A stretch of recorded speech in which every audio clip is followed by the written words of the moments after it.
Okay, today we are playing a game on King's Row. We are playing Moira the entire way through, and there is no actual SR for this game today because I believe it took place during the preseason. If you need further evidence, just look at this team composition we have. Zarya, Reaper, Widowmaker, Genji, Symmetra, and Moira. So, yeah, that's one for the record books right there. Now, I'm gonna warn you. If you've come here today expecting incredible insight into how to play Moira, or indeed the video game, it's not really going to be coming out today. This is a video that I watched and I was like, wow, I have to show the internet this video. Cause it's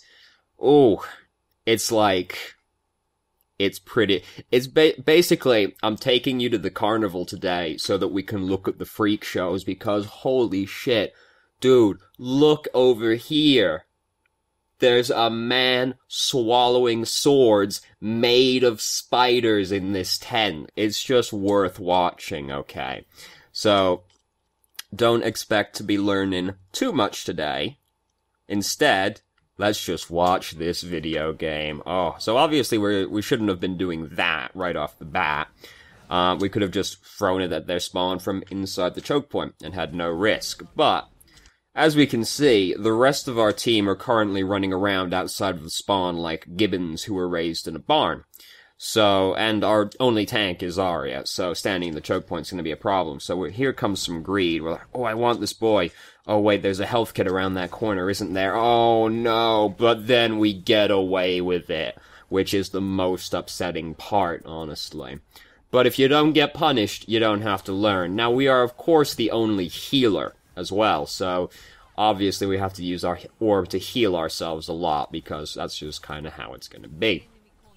Now, fortunately, the enemy team is terrible also, so we have yet to lose the choke point, if you can believe it. But greed strikes again, and this time we were punished for our greed. Generally, going outside of the choke point is bad. This Genji really fucking wants a slice of bacon, okay? He wants it so bad. But I don't recommend using Dragon Blade on Roadhog because he just starts taking a breather, and then your Dragon Blade does absolutely nothing. And that's exactly what happened. Now, we are getting back, and, you know, amazingly we hadn't lost control of the choke point yet. However, we're dead again now. You know, there's not really much to say about it, honestly, because, I mean, it's just that kind of game. We do use Fade for basically no reason, which is a good way to get yourself killed, because when Fade is on cooldown, you don't have much else to keep yourself alive. And then Roadhog also hooks us, which is also an issue, generally. Dodge better. Now, if you can believe it, we still haven't lost control of the checkpoint. And we indeed get back to fight again. Now, Symmetra's dead, right? But there's a teleporter out here somewhere, so they're gonna get back. Here they come, right now, out of the teleporter. Now, you might be thinking, oh, we're gonna totally C9 this point. No, we're gonna fight over it a little bit more, actually. Should we still be fighting over it? No, of course not. Look at this. Look at this. It's, oh. Even though we have the number advantage, I still feel like we're losing somehow. It's incredible, honestly. So we start using Coalescence, and we start using it basically just to try and kill someone, which is a very weak use of Coalescence. It's not actually very good at killing people. Now, if the enemy Mercy is using Valkyrie, Coalescence is actually really good for killing Mercy and Valkyrie, because it's really easy to track somebody when your beam is like this fucking big, you know? But if you're just using it to try and kill, like, a dude, that's a really weak use of Coalescence. It's still a support ultimate. We want to be healing people and doing damage with it, ideally. Now, their soldier's using Tac Visor, and we have exposed ourselves to the soldier, which is generally regarded as a social faux pas. And we are now dead.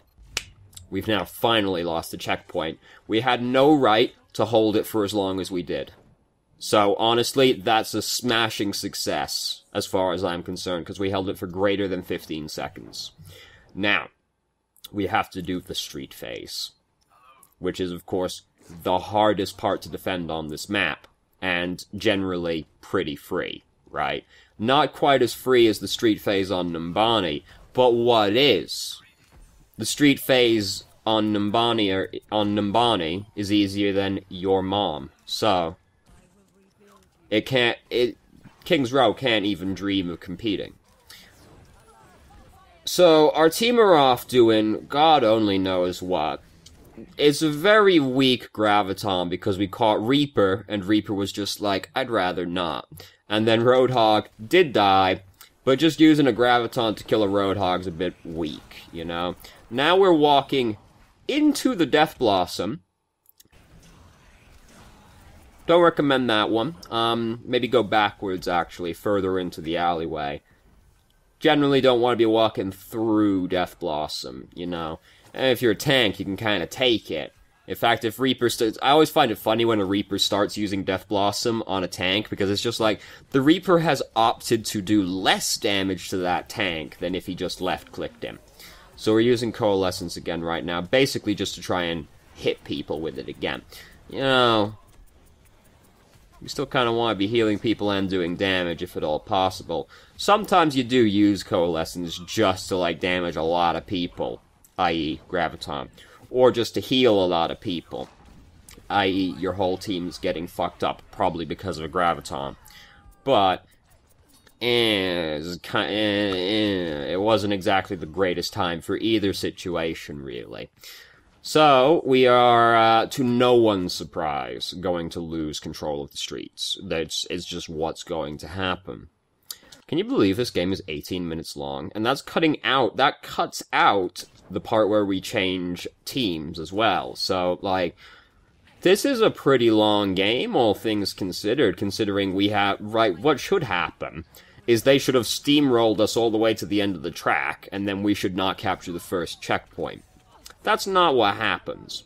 So Zarya's over there using Graviton, and currently no one's really there to actually use it. We're, in fact, actively retreating right now. She fell off, by the way, so don't worry. She did die. Fortunately, Genji has used Dragon Blade, and this time has used it on someone other than Roadhog, so he actually got a kill, which is... I was going to say it's 100% improvement, but 100% of 0 is still 0, so no, it's an improvement. He killed a man, if you can believe it. Genji with Dragon Blade actually killed a man. I know, it's actually unheard of.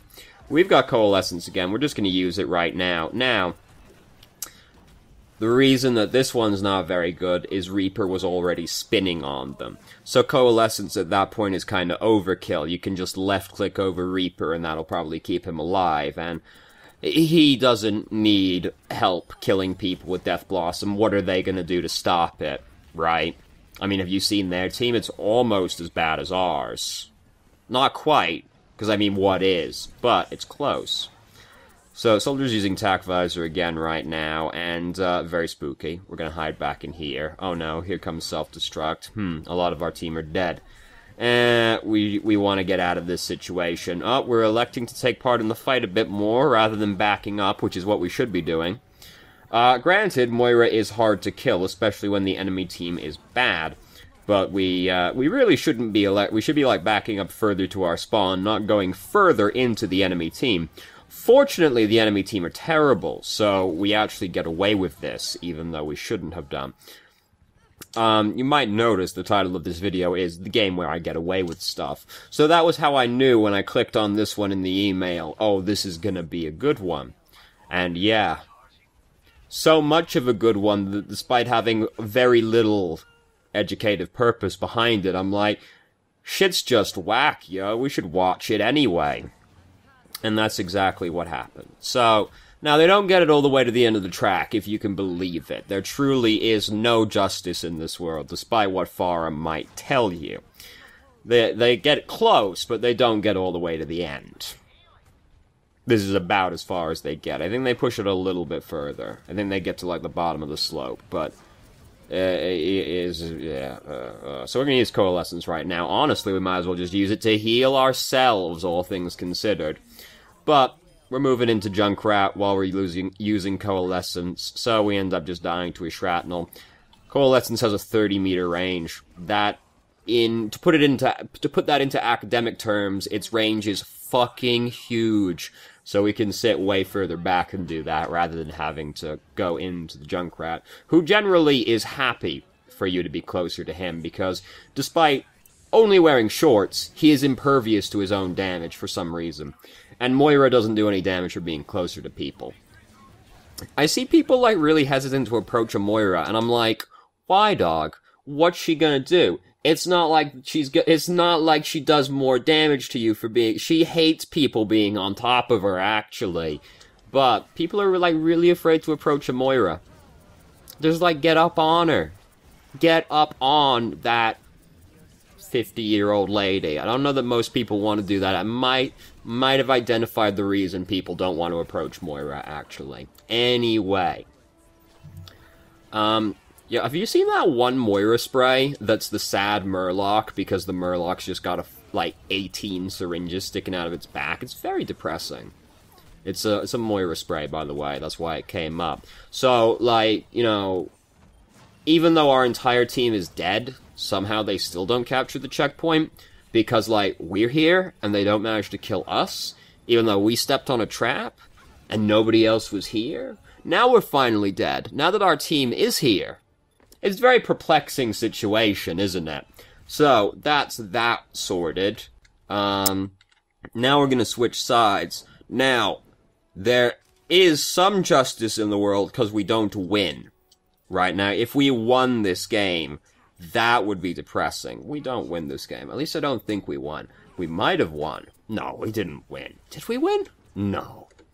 As you can see, I kept very close detail of all the facts that took place in this game. So, we jumped directly on their Symmetra, which is very scary. But, we are playing Moira, so we can just leave again. Now, we are going to have some trouble getting through this choke point, because they actually, like, kind of have a team now. But we do get through the choke point. Now, don't do that. Here's the thing with Moira. Her damage orb breaks Symmetra turrets. So, you can just throw the orb through the gateway instead and break all the turrets without exposing yourself to it, and then you can go through and start fighting if you want, if you really got to. Granted, her right-click still breaks turrets pretty quickly, but the orb just breaks them all, at zero risk to you. So, Widowmaker's up there, about to start machine gunning us with her sniper rifle, but here we are going into the enemy team a little bit more, which we should not be doing. Moira has very low overall kill pressure, and generally doesn't like being close to people, so we shouldn't be doing that. Like, it takes Moira... Can you believe this? If only you could put it actually inside the telephone booth, right? And that'd be the best spot for the teleporter, honestly, because, like, imagine it. The doors open on one side and you can put the teleporter in. They can all see the teleporter, but they can't do anything about it. Now that would be demoralizing. So anyway, we caught the checkpoint despite having no right to do so, and we almost have coalescence. But anyway, also, Moira has very low kill pressure. It takes her 4 seconds baseline to kill a 200 health hero. She's not very good at killing people, and like 20-meter range on the right click. That's big, yo! You ever seen Roadhog's hook? Yeah, it's big, yo! So we don't need to be going into people. We hate being near people as Moira. There's nobody in there, so that's like a waste of the damage orb, basically. But at the same time, what else are we gonna do with our time, right? I mean, goddamn, Junkrat's over here dancing in his Christmas skin. So, you know, that was a really exciting section of the game right there. I'm glad.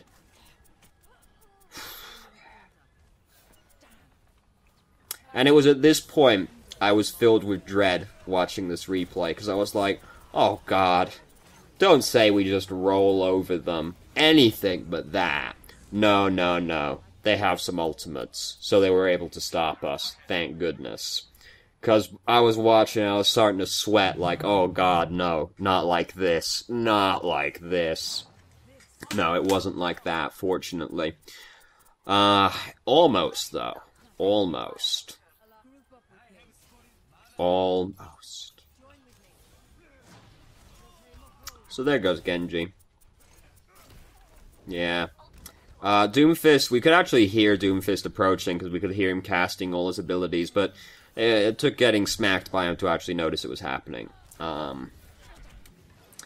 Now, the sad thing about this situation is this is actually like the nightmare situation for the Street phase on King's Row.